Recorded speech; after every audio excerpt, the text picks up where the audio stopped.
उसके कुछ basic rules हम कर चुके हैं और उसमें हमने सिंपल प्रेजेंट टेंस को डिस्कस किया था।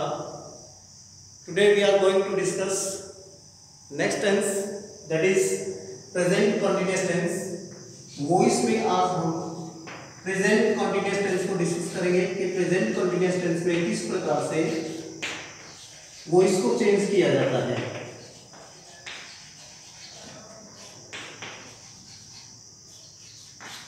प्रेजेंट कंटिन्यूअस टेंस, विद्यार्थियों इस टेंस को प्रेजेंट प्रोग्रेसिव टेंस भी कहा जाता है।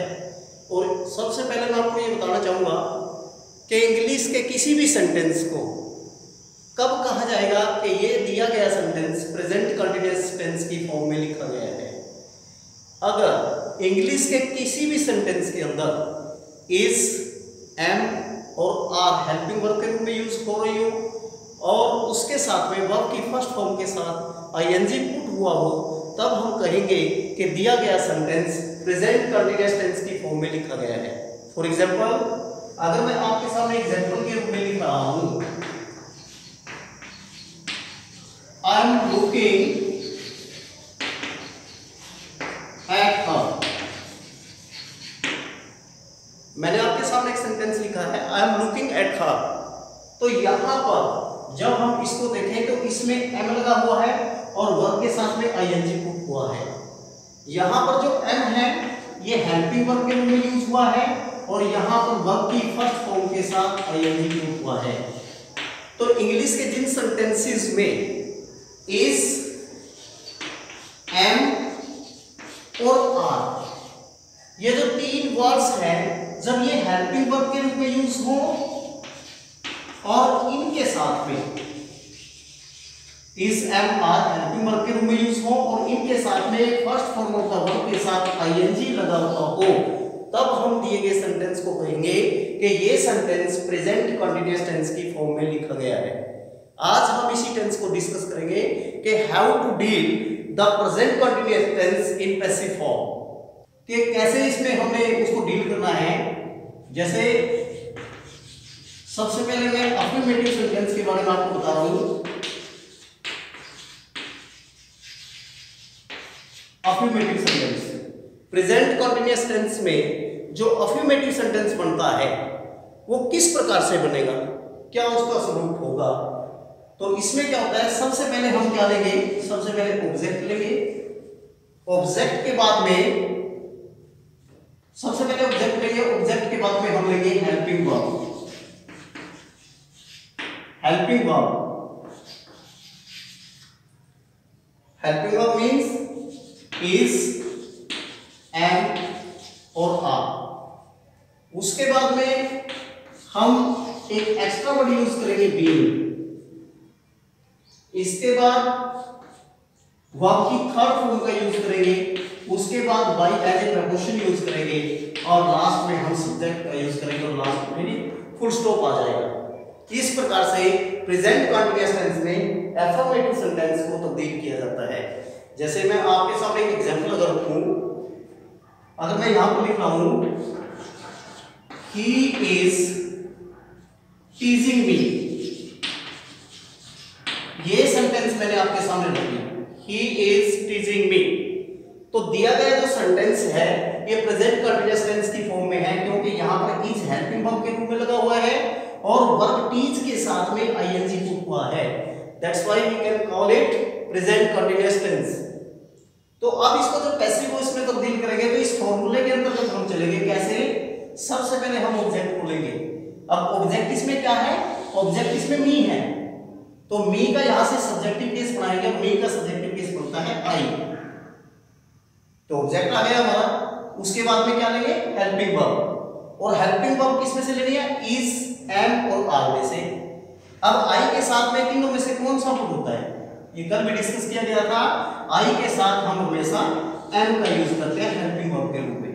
अब हमने क्या किया, ऑब्जेक्ट भी ले लिया आई के रूप में और हेल्पिंग वर्ब ले ली एम के रूप में। उसके बाद क्या करें, बीइंग का यूज करेंगे, क्योंकि जो कंटीन्यूअस टेंस है whether it is present continuous, past continuous और future continuous, being is used after helping verb as an extra verb. तो आई एम बीइंग, तो यहां पहुंच गए। उसके बाद में वर्ब की थर्ड फॉर्म यहां टीजिंग से निकलेगी तो टीज की थर्ड फॉर्म होती है टीज टीज टीज। उसके बाद में थर्ड फॉर्म के बाद क्या लगाएंगे, बाय लगाएंगे एज ए प्रोपोर्शन। उसके बाद क्या होगा लास्ट में सब्जेक्ट। सब्जेक्ट इसमें क्या है, ही। और ही का जब ऑब्जेक्टिव केस बनाया जाता है पीछे की तरफ उसके ले जाएंगे, ही यहां से तब्दील होकर के ही की फॉर्म में जाएगा, पीछे पंक्चुएशन मार्क के रूप में फुल स्टॉप लग जाएगा। इस प्रकार से आपने प्रेजेंट कंटीन्यूअस के अफर्मेटिव सेंटेंस को इस फॉर्मूला के अंतर्गत इस रूप में चेंज करना है। अब इसके बाद में मैं आपको जो हमारा सेकंड सेंटेंस है, जैसा कि कल सिंपल प्रेजेंट टेंस में भी हमने किया था, नेगेटिव सेंटेंस। अब मैं नेगेटिव सेंटेंस को बता रहा हूं कैसे बनाना आपने।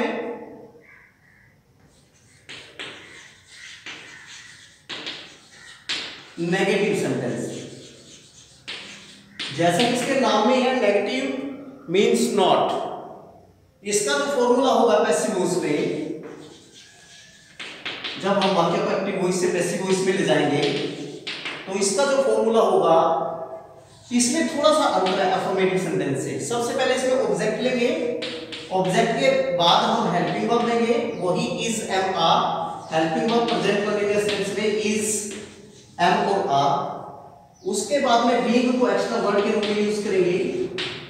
उसके बाद में third form of the verb, उसके बाद by as a proportion, last one subject और बाद में फुल स्टॉप पंक्चुएशन मार्क के रूप में यूज किया जाएगा। नेगेटिव सेंटेंस जब बनाएंगे तो उसको बनाने के लिए ये फॉर्मूला आपने यूज करना है। अब मैं एक सेंटेंस आपको दे रहा हूं, दोबारा बता दिया। तो इसमें नेगेटिव सेंटेंस में आपने सबसे पहले ऑब्जेक्ट लेना है, उसके बाद हेल्पिंग वर्ब लेनी है, उसके बाद नॉट लेना है, उसके बाद बिंग लगाएंगे, third form of the verb लगाएंगे, बाय एज ए प्रपोर्शन और लास्ट में सब्जेक्ट को लेकर के और पंक्चुएशन मार्क के रूप में फुल स्टॉप का यूज कर देना है। मान लीजिए यहां पर मैं एक एग्जांपल आपको दे रहा हूं, they are not playing cricket।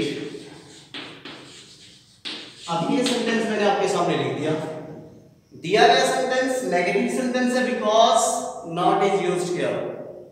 अब इस फॉर्मूला के अंतर्गत इसको चेंज करेंगे। कैसे? सबसे पहले क्या लेंगे, ऑब्जेक्ट। अब इस सेंटेंस में ऑब्जेक्ट क्या है, अगर देखा जाए तो जो मेन वर्ब होती है, मेन वर्ब के बाद में जो वर्ड आता है वो ऑब्जेक्ट का काम करता है ज्यादातर सेंटेंसेस में। तो यहां पर क्रिकेट एक ऑब्जेक्ट के रूप में है, क्रिकेट। उसके बाद क्या लेंगे, हमने ऑब्जेक्ट ले लिया क्रिकेट, उसके बाद में हम लेंगे हेल्पिंग वर्ब। तो हेल्पिंग वर्ब के रूप में किसको यूज करना है, इज एम आर को। अब क्रिकेट के साथ में किसका यूज करें, क्रिकेट यहां पर सिंगुलर केस है तो सिंगुलर केस के साथ में कल बताया गया था आपको प्रेजेंट सिंपल में क्रिकेट सिंगुलर केस है तो यहां पर इज का यूज करेंगे, क्रिकेट इज। उसके बाद यहां हेल्पिंग वर्ब हमने इज ले लिया, उसके बाद किसका यूज करेंगे, नॉट का, क्योंकि नेगेटिव सेंटेंस है इज नॉट। और उसके बाद बीइंग को यहां पर एक्स्ट्रा वर्ड के रूप में यूज करेंगे, इज नॉट बीइंग। उसके बाद में थर्ड फॉर्म बनाएंगे प्लेइंग से, मूल रूप क्या है प्ले, और प्ले की थर्ड फॉर्म क्या हो जाएगी प्लेइंग। और उसके बाद किसका यूज करेंगे, बाय एज ए प्रपोजिशन। और उसके बाद क्या करेंगे, दे जो हमारा सब्जेक्ट है उसके पीछे की तरफ जब ले जाएंगे तो क्या बन के जाएगा, यहां से दे का जो ऑब्जेक्टिव केस होता है देन, और पीछे फुल स्टॉप का यूज करेंगे। इस प्रकार से हमने नेगेटिव सेंटेंस को क्रिएट करना है। ठीक है, अब इस फॉर्मूले के अंतर्गत हमने इसको नेगेटिव सेंटेंस को पैसिव फॉर्म में तब्दील कर दिया। तो स्टूडेंट्स अब हम कर रहे हैं प्रेजेंट कंटीन्यूअस का इंटरोगेटिव सेंटेंस। फॉर्मूला क्या रहेगा, फॉर्मूला रहेगा कि जब हम इसमें पैसिव वॉइस बनाएंगे एक्टिव वॉइस से, सबसे पहले क्या यूज करेंगे, एचपी मतलब हेल्पिंग वर्ब, उसके बाद ऑब्जेक्ट, ऑब्जेक्ट के बाद में बीइंग, उसके बाद में थर्ड फॉर्म, उसके बाद में बाय एज ए प्रपोजिशन और लास्ट में सब्जेक्ट, और उसके बाद पंक्चुएशन मार्क के रूप में क्वेश्चन मार्क का यूज करेंगे। सभी सेंटेंसेस में थोड़ा थोड़ा अंतर है। अब इसमें जैसे मैंने एक एग्जांपल आपको दिया, are you listening the song. अब ये इंटरोगेटिव सेंटेंस है। इंटरोगेटिव सेंटेंस की सबसे बड़ी पहचान क्या होती है कि उसके शुरू में या तो डब्ल्यूएच फैमिली होती है या फिर कोई हेल्पिंग वर्ब होती है और उसके सबसे लास्ट में क्वेश्चन मार्क लगा होता है। ये इंटरोगेटिव सेंटेंस की सबसे बड़ी पहचान होती है। तो जैसे एग्जांपल आपको दिया गया, are you listening the song, तो अब इसकी पैसिव वॉइस किस प्रकार से बनाएं, यहां पर सबसे पहले क्या लेंगे, हेल्पिंग वर्ब। हेल्पिंग वर्ब क्या लेनी है, इज एम आर में से। अब यहां पर इज ले, एम ले या आर लगाए, डिपेंड करता है कि पीछे से ऑब्जेक्ट क्या आया हुआ है। अब सॉन्ग मींस एक भी, इट मींस ये सिंगुलर केस है, तो यहां पर सिंगुलर होने के कारण ऑब्जेक्ट सिंगुलर है, तो यहां पर इज लगा दिया, इज हेल्पिंग वर्ब लगा दी, ऑब्जेक्ट हमारा द सॉन्ग आ चुका है। उसके बाद में बीइंग एक्स्ट्रा वर्ड आ चुका है। और थर्ड फॉर्म यहां लिसनिंग से मूल रूप है लिसन, और लिसन की थर्ड फॉर्म होती है लिसन, लिसन लिसन लिसन। और उसके बाद में बाई एज ए प्रपोजिशन लगाया, और सब्जेक्ट यहां पर क्या था, यू, और यू का सब्जेक्टिव केस और ऑब्जेक्टिव केस सेम रहता है, तो यहां पर यू लगा करके और पीछे इंटरोगेटिव का निशान लगा दिया, क्योंकि जो प्रश्नवाचक वाक्य है, इंटरोगेटिव जो सेंटेंस होता है वो एक्टिव वॉइस में भी इंटरोगेटिव रहता है और पैसिव वॉइस में भी इंटरोगेटिव रहेगा। तो स्टूडेंट्स, ये जो लास्ट सेंटेंस है प्रेजेंट कंटीन्यूअस टेंस में, लास्ट जो सेंटेंस है that is interrogative negative sentence. अब इसमें क्या है, इंटरोगेटिव और नेगेटिव के दोनों के ही सिम्टम इसमें आएंगे।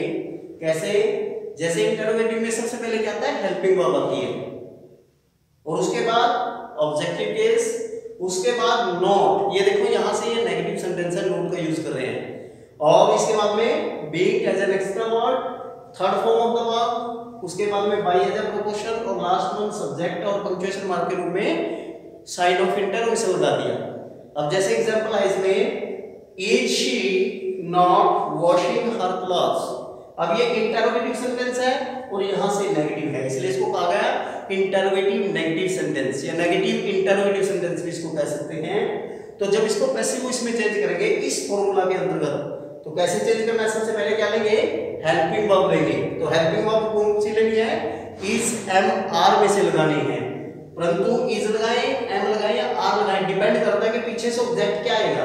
अब यहां पीछे अगर देखा जाए तो क्लोथ्स है, ये प्लूरल केस में है, तो इज एम आर में से प्लूरल के साथ में क्या लगता है, आर लगता है। तो यहां पर हमारा जो ऑब्जेक्टिव केस है हर क्लॉज, तो यहां पर सबसे पहले हेल्पिंग वर्ब लगा दी, आर लगा दिया, क्योंकि पीछे से हमारा ऑब्जेक्टिव केस क्लॉज जो प्लूरल केस है, आर हर क्लॉज।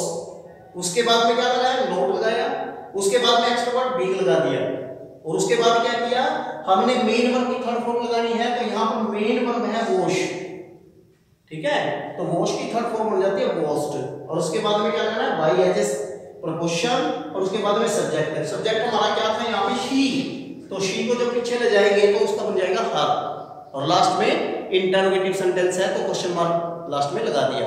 तो बच्चों इस प्रकार से हम किसी भी टेंस में 4 प्रकार के सेंटेंस बना सकते हैं, affirmative sentence, negative sentence, interrogative sentence and negative and interrogative sentence.